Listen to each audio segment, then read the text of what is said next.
Good afternoon. My name is Ralph Wittig. I'm here from Xilinix. I'm actually quite excited to be here.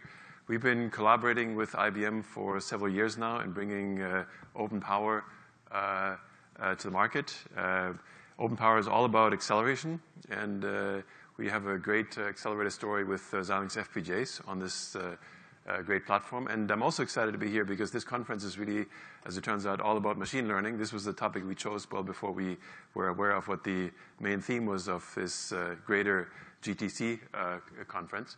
And so I'd like to really talk about today about how we use FPGAs to accelerate machine learning on the great Power platform. When I was a student in Toronto, there were some crazy guys in the AI department trying to build neural networks, and I always sort of admired their passion for this technology. Back then, it was completely not feasible. But with a lot more compute available these days, and great trained reference, so image sets and other sample sets, this technology has really come together. And what you see in the blue dots here is really networks, or not networks, but this is the ImageNet competition, where you're trying to beat others predicting and identifying images. And you see that the blue dots, these are all non-AI or non-neural network-based technologies. And suddenly in 2012, Alex Krizhevsky and his network, AlexNet, showed up and handily beat all the blue dots by quite a margin. And then you look at the next year, the following year, there's more green dots than blue dots on the scale, and then after a while, there's no more non-AI methods being used at all anymore. And what's actually kind of nice is that in 2015, Microsoft actually came up with a network that's actually more accurate than what humans can predict. And so essentially, in summary, CNNs by far outperform what non-AI methods can deliver.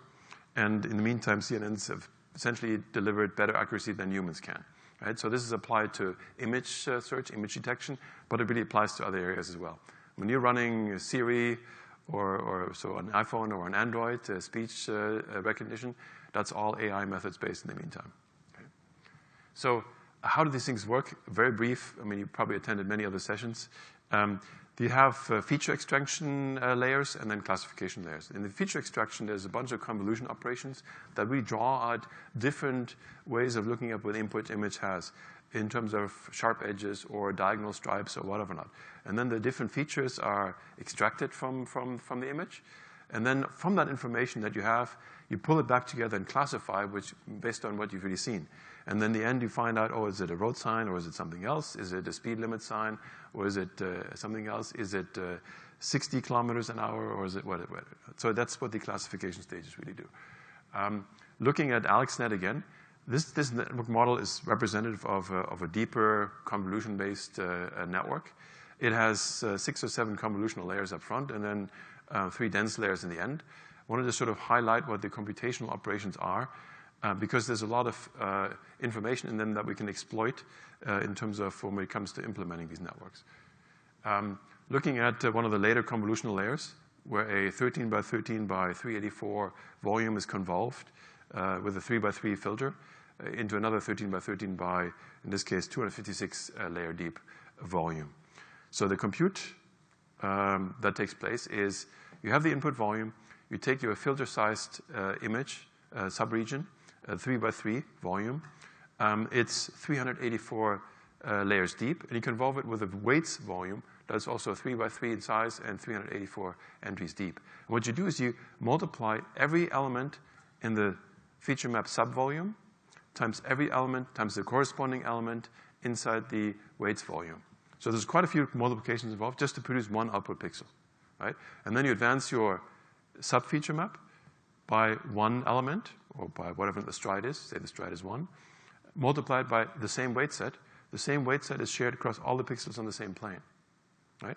And so on and so forth, bring it across, go back to the beginning, but one level down, and then do the multiplication by, again, the same weight set until you're fully done. And you'll notice that there's quite a bit of overlap, so the weights are reused, but if I zoom back, between a subvolume and its neighbor, there's also, in this case, for a 3 by 3, a 2/3 overlap. So there's a lot of data reuse, and there's certainly even more weights reuse. Right? And that's what you really have to exploit when you implement these networks. So go across the row, next row, all the way across, builds your first plane, then jump back to the same subvolume, but now go to a different weight set, and that brings you the first pixel of the second plane, and so on and so forth, until you build one plane after the other until the entire volume is generated. So you can see there's a lot of compute, and there's a lot of data reuse over here. So for the fully connected layers, they are not based on convolutions or these massive reductions, but they're based on essentially matrix times vector multiplication. So you have an input, go back to the, you have a dense layer that's basically a vector, and every element in one layer contributes to every element in the next layer, right? So you basically have, here we go. You have, say, an element in the blue layer is a function of every element in the previous orange layer. So you need a lot of weights, and there's not a lot of reuse over here. And so if you look at the properties of these networks, and there's nice work done by multiple universities that I'd like to really bring your attention to today. The team at Tsinghua has actually done sort of a nice characteristics summary. The convolutional layers are fully dominated by compute, while the dense layers, or the fully connected layers, are really dominated by weights or memory weight transfers or memory bandwidth. And so this is what we have to really keep in mind. So looking at really this accuracy comment, so while machines have become more accurate than what humans can deliver in image recognition, for example, machines are by far not as efficient as what a human brain is. So this is a somewhat older slide from about 2012. This is a IBM Watson computer compared to a human brain. Human brain is give and take 20 watts, and whether it has 10 petaflops or 20 petaflops of compute is to be debated. But compare that to the Watson computer, you're off by 6 orders of magnitude in efficiency, right? And now we've had, of course, a generation or two of Moore's law since 2012. But the point is that the machines are still far less efficient than humans still holds, right? So we have a long way to go. If you're wondering when our machine's going to take over in terms of intelligence, we have a way to go. Okay? So this should bring this home to your kids or your spouses and say, this is all just fine. Right? So looking at the cost of compute, you see that cost of compute is really, if you look, touching external memory is very expensive. You don't want to do that too often. And if you have weights that you can reuse, bring them in once, cache them, reuse them multiple times. That's a real key to performance. And then in terms of looking at multiplication, these are a lot of multiplication operations going on in these networks. Try not to use floating point, but try to be in fixed point, and try not to be in 32 bits, but try to be in 16 bits or possibly even 8 bits. But the question is, how much accuracy is enough, right?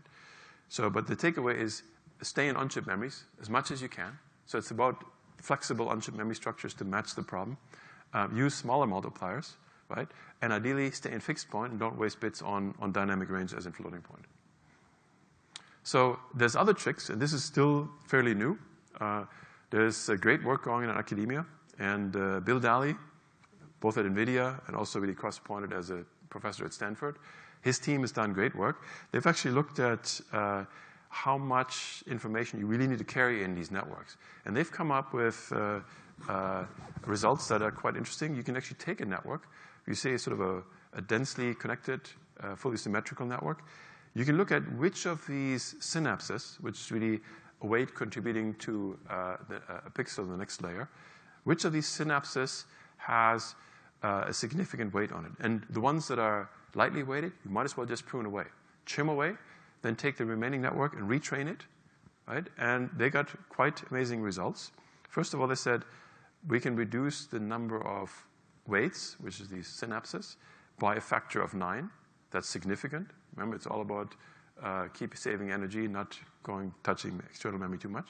So trimming off weights brings you significant energy reduction.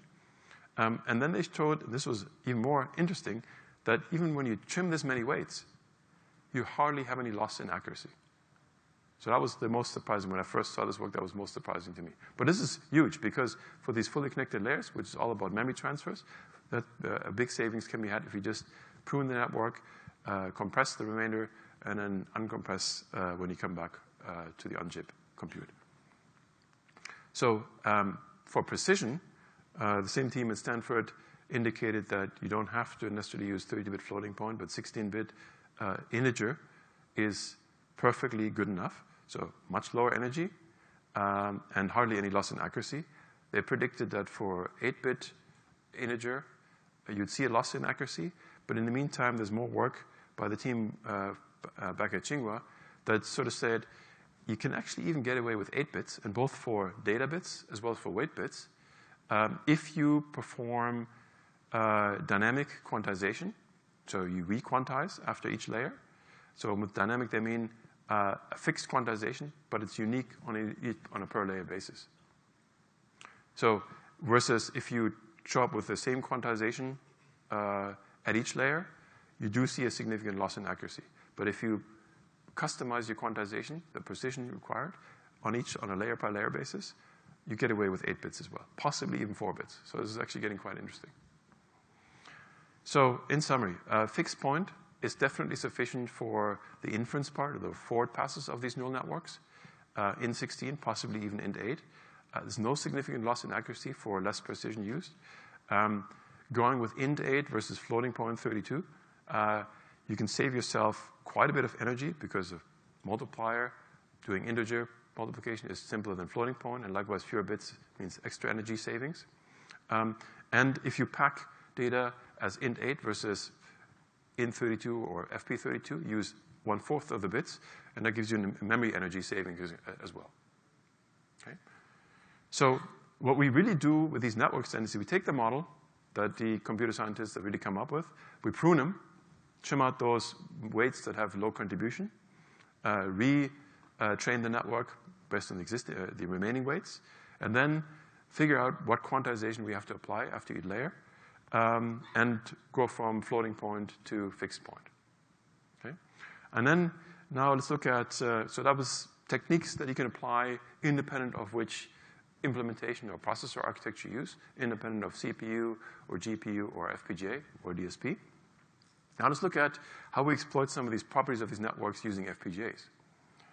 So here's an example of an accelerator card. This card is qualified for OpenPOWER. It's available. It's actually from a Xilinx partner, Xilinx and IBM partner company called Alpha Data.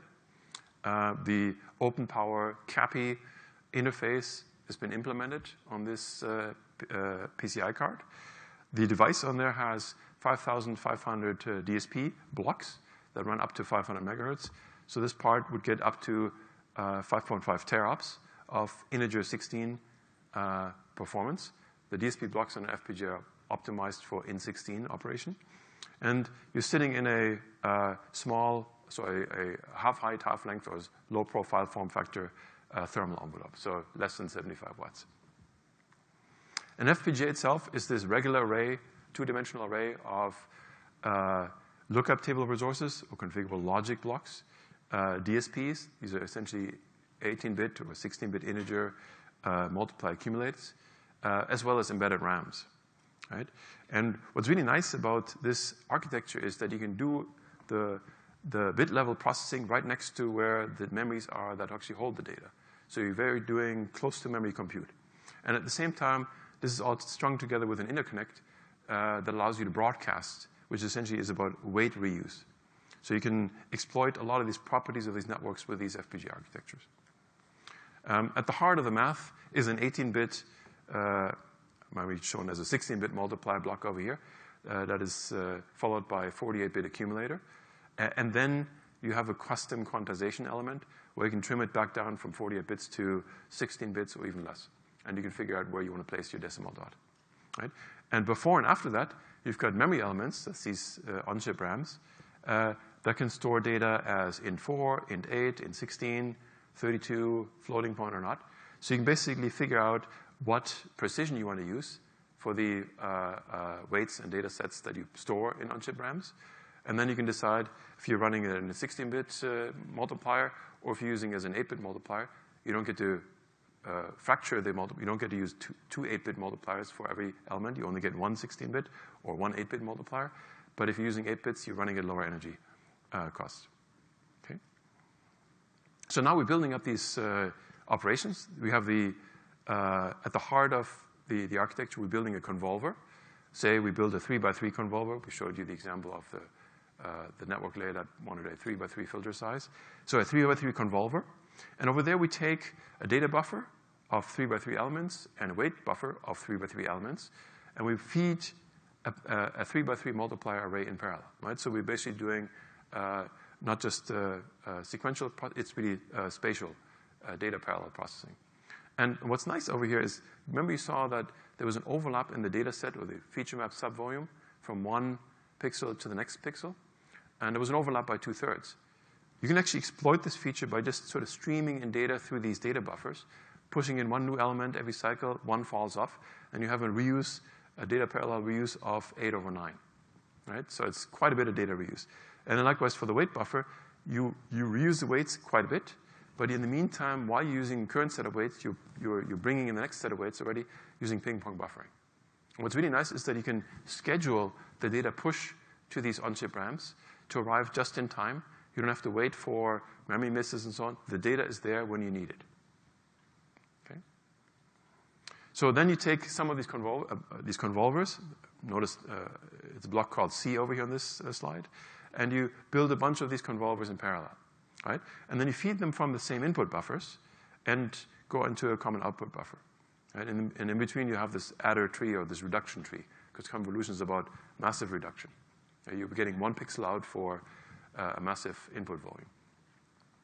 So with these input buffers, we can, using the Onchip Interconnect on the FPGAs, we can broadcast the weights and have the same weights be used by multiple convolver engines, so offloading the pressure on off-chip memories.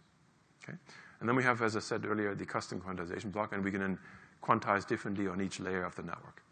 Okay? So that's one processing element built out of multiple convolver tiles. And then we have multiple processing elements tied together into the overall neural network processor architecture that's implemented on the FPGA. And over there, we can then have DMAs prefetching data from the big store, the external memory store, and we can then decompress the data on the fly in case we actually had prune networks. There we go. And so all while we're doing this, there's ping-pong buffering going on at this layer of the processor as well. Right? So we're really exploiting multiple PEs. Inside of PE, we have multiple convolvers, and within a convolver, we have data parallelism on the size of your filter. So we've got a quite efficient architecture that tiles well. We have this semi-static data flow. Semi-static as in it's different. So the network topology is different for each layer, but we know what the topology is up front, and we can then push the relevant data sets into the computer resources just in time. Right? And while we're doing this, we're essentially doing broadcasting of weights, and so there's a lot of memory reuse going on. So, but what we find is most efficient, now bringing back to the main theme of this conference of OpenPOWER. OpenPOWER has a great coprocessor interface, OpenPOWER CAPI, allows really the sharing of processors' host memory as virtual memory visible to the accelerator, right? So we have system-wide shared memory.